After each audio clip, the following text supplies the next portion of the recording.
right now on the phone, our next guest is a rising country music star and one of CMT's next women of country, Brooke Eden, and she's coming on to Chicago to be a part of Market Days. Hey, Brooke, welcome now to Chicago.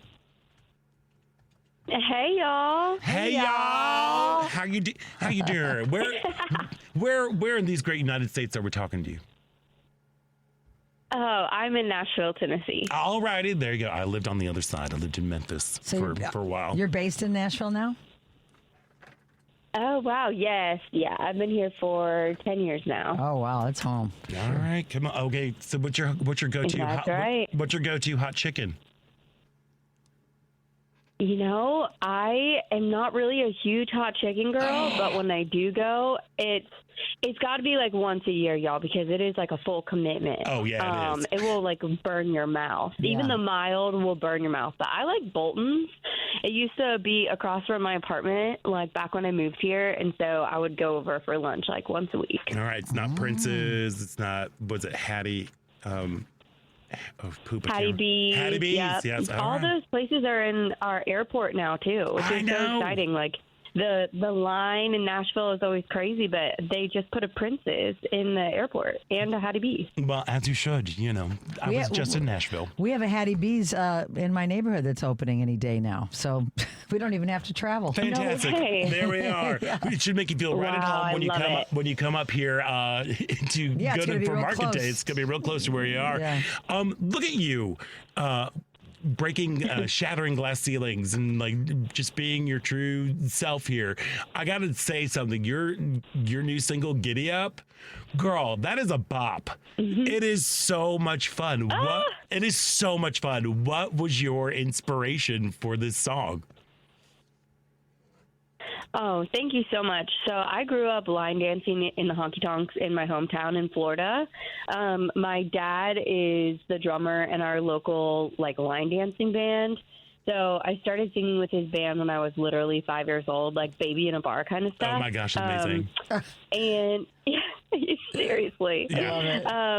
And I started line dancing with them way back when. And then, I went to college and did the whole thing. And then when I graduated, I came back to my hometown just for a little bit, and I started bartending at our local line dancing bar, and all of those people became my community. Like the line dancing community became my family, my friends. Mm-hmm. And so, yeah, everyone in my family line dances, all my friends line dance, and it just is something that feels so like in my blood, like in my DNA. And I had never done a song that was created specifically to line dance to.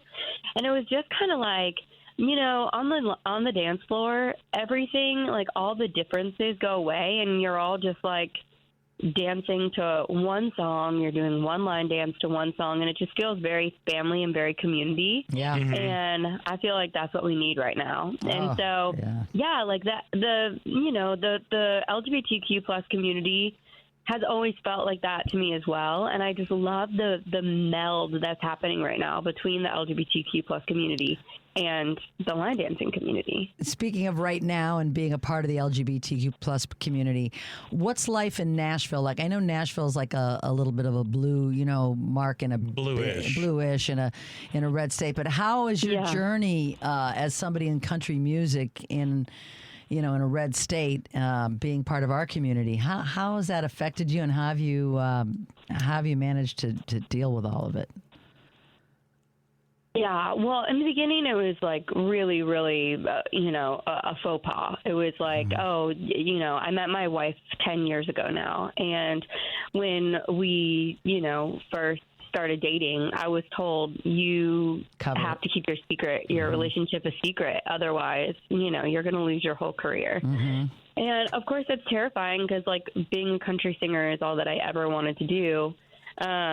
But also, like, I knew that I deserved to love and be loved. And so we stayed in the closet for 5 years. And I eventually I ended up actually getting physically sick from, like, the mental strain that it was, like, putting on my body. Yeah. And I realized I couldn't do it anymore. And I came out in 2021. And honestly, I have been like, I feel like embraced by the country music, world here, and no one like really shoved me to the side. The fear of coming out was much larger than the actual reality of coming out. I think that's true for a lot of people. It's our own fear of. Yeah. Nobody wants to be felt like they aren't loved, appreciated, like they're going to be, vilified for just loving who they want to love. And most of the times, I think when you do come out and your authentic self, you're going to be surprised by how accepting people are of who your true self is. So I'm so glad that you're through that part of the journey. You and me both, let me tell you. But no, I mean, I feel like we've always felt really comfortable here in Nashville. We'll hold hands out, out and about, and I don't think that we've ever felt, othered here, which is, I think, really important when you're living somewhere. You need to feel safe. Yeah, 100%. So the time that first of all, thank you for sharing that story, in terms of keeping a relationship closeted when you're such a public persona, and the fact of the physical manifestation of that, thank you for sharing that, because I think a lot of people don't realize they don't realize how much it really does take on you emotionally and physically of keeping something a secret. Oh, yeah. Have you noticed? Absolutely. I felt like I was living two worlds. Yeah. It's like living two lives. Yeah. So it's but have you noticed a change in your, either your songwriting or your performance? Have you noticed something that kind of cracked open after 2021? Oh, literally everything. Coming out for me was the key to my life. Yeah. Confidence is so much. It's just so different. I've had friends come to shows, friends that I've been friends with for a long time that used to come to my shows before I was out, and then have come recently to my shows. When I wasn't out, they used to come, and now they're coming when I'm out, and they're like, it is crazy. You are a different person on stage. You're so confident and happy. It is really wild when I look at videos of me performing before I was out. I was I was probably cooler back then, I was super mysterious. Right. And wondering sultry, and I had a secret, and now I'm just this happy girl, you know what I mean? Yeah. But it's one of those things, too, that you don't have to worry about keeping that secret. You can just worry about focused on the art and the music and what you are doing, and just let that shine. My actual job. Yes, right? Yeah. And yes. So, and that doesn't even go into, the writing, of being able to write as myself and not have to worry about saying the wrong pronoun in a write, it's everything has changed. So free. In the best way. So free. So speaking of your earlier life, one of my guilty pleasures is American Idol. What was your experience like on American Idol? Can you give us any little tidbits or let us know, was it a good experience for you, or did you find it difficult? You weren't out at the time. Was that an issue? How did it go for you? It was a terrible experience. Okay, I wondered. I wondered. Okay. Yeah. Wow. Yeah. No, it was just back in the day when the judging has changed so drastically, thankfully, since then. But this was back when I was 18, and the judges were still Randy, Paula, and Simon and their jobs were to and their jobs were to grill you, and so. Yeah, I was 18. I was freshly out of high school. And I remember just not they didn't let you sleep. We would have rehearsals, and they'd be like, okay, your rehearsal's at 11 p.m. and you'd stay up till 11 p.m. and then they'd be like, oh, it's not till 2. And you're like, all right, I guess I'll have to stay up till 2. And then they're like, just kidding, yours not till 4:30, and then you have to be up at 6. Right. So it's the craziest mental games that they would play with you. And then they're like, perform at your utmost, Yeah. like perform at your top level 2 and hours of don't sleep. like mess it up, Right. At 18. Exactly. But Trial by fire. 18. Yeah, Yeah. but what you got through it, and Right. you're stronger for it, right? Yeah. It doesn't kill you. Oh, totally. And it totally was like, it kind of was the fire under me that made me go, oh, this is really what I want to do. But all of these people have like dedicated their entire lives to this, and like I'm a freshman in college, you Right. know. And so it made me realize like I wanted to get through school quickly, and then really be able to focus on music 24/7, which is what I have done since then. But I will say I met some of my some friends that I am still very close with at American Idol. Nice. And one is Mickey Guyton, who is a country artist in Nashville, and literally we met when we were 18, so Amazing. because of American Idol. So it's great people I met from that. Who won your year? Quickly, I forget. Do you remember? It was David. The top two were David Archuleta and David Cook. I love And now David Archuleta and I are buds. there you go. He's great. He came out too, so fabulous. I love Yes. it. I know. And now you're like I know. conquering the world. You were just at World Pride along with Doechii. Come on. So wild. What Oh was my gosh, and- I know. I got to see Doechii live after my performance. It was crazy. What was that like performing at World Pride? Oh my gosh. So, I follow politics pretty closely, and to be in Washington D.C. playing at World Pride, at a time like this, Yeah. it just felt so pivotal. It felt so important. And we were singing, the backdrop of the stage was the Capitol building, like where January 6th happened, Yeah. which was just so wild to me.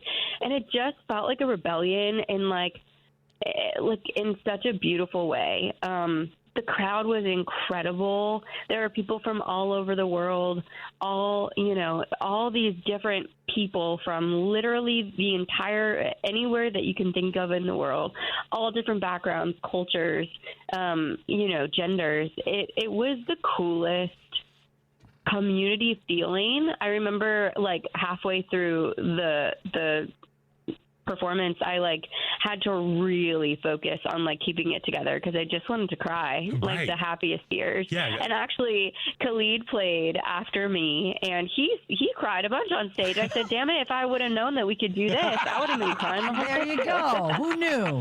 Girl, we got to hang out more often because I I will know. cry at the drop of a hat. Yes, and he does. especially on something that, especially on something that's just so meaningful. I Yeah. mean, and here you are, you're so meaningful. It really is. And to be able to share your joy and Yeah. your gifts with other people and just have that reflected back is just incredible. How do you feel there's kind of a little queer country music takeover. There's this guy in Chicago who is like Andrew Saw. He's a fantastic, lonesome crooner. Yeah, he's great. He's beautiful. It's great. Wow. How do you feel, the queering of country music? Is that happening really? Or where is that? Okay, so let's talk about country music and the culture of country music Yeah. for a sec. Yeah. Okay. It is the campiest, gayest thing I've ever seen. You know what I mean? When you really think about it, country is so camp. Oh, yeah. Yeah. But I mean, it has been really cool here in Nashville. We have a little crew of us who are all queer country artists, and we really support each other, and we go to all, if there's a show in Nashville, we are there. We're supporting each other, and it's really been amazing to just watch people come out of the woodwork that grew up on country music and then left it because they just didn't hear, anything that sounded like them. They were left out of country music. We were all left out of country music for so long. And I think that it's been so cool, and he has healed the child inside of me to see all of these people, that are coming back to country music because they finally heard a song or are hearing songs that are telling their stories. And that is like the biggest gift in the world, because that is like, we are all writing and singing queer country music because we also need that for ourselves. That is, Amen to that's that. amazing. I'm just Amen sitting to- here. Do you play in any of the clubs around? Do you ever pop up? Because I'm in Nashville every once in a while. Do you or just do your bigger shows? Yeah, so I play at the Grand Ole Opry pretty regularly. Nice. In Nashville, but my drummer that used to play with me still plays downtown at some of the clubs, and so every once in a while, like if we're down there with friends, I'll text him and be like, "Hey Corbin, where are you playing tonight?" And he'll be like, "You better come up and get up on stage. We're at Tootsie's or wherever." Oh, so good. every now and then I'll do that. I love that. I love that. And it's fun. Yeah. It's fun, but the locals don't really do downtown that much. But if there's people in town, like if we have guests in town, we'll take them downtown one night and Sure. give them a real Nashville experience. Love it. Oh my gosh. Well, we cannot wait for you to bring your Nashville experience up to Chicago for Market Days. How would you describe, Y'all. y'all, yeah, go. Have you been to Market Days before? I have not. I've been to Chicago Pride, but I haven't been to Market Days yet. And I love. Tell me all about it. I need to know. It's I need to know huge. everything. It is huge. There's going to be a sea of humanity. It's the most diverse street festival you'll ever go to in your life, as far as a festival. And it's lots of people. It's allies. It's gay, straight, LGBTQ+. It's a beautiful place to be.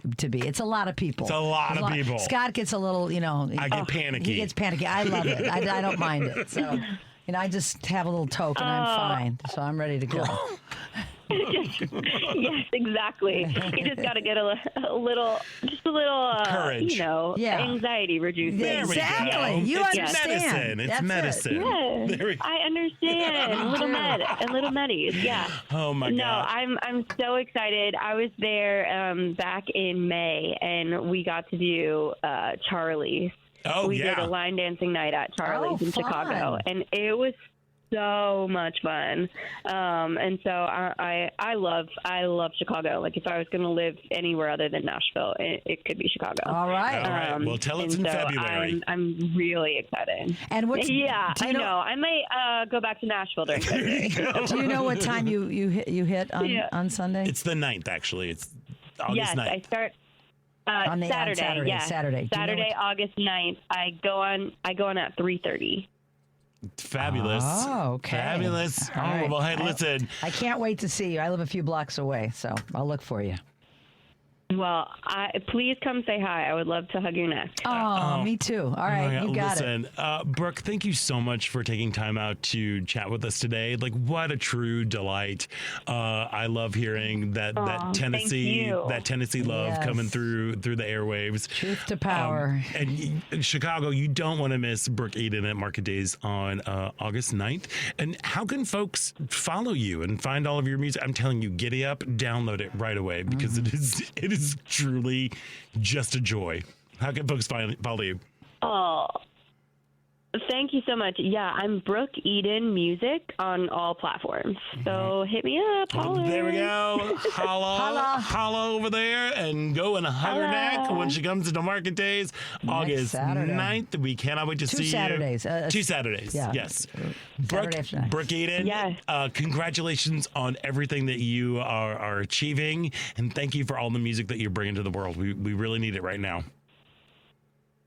Oh, thank you guys so much. Thank you for what you do. And I'm excited to see y'all on August 9th. All right. See you then. I'll be the sweaty one having a panic attack. So there you are. Take care. Take care. Brooke. Thank you.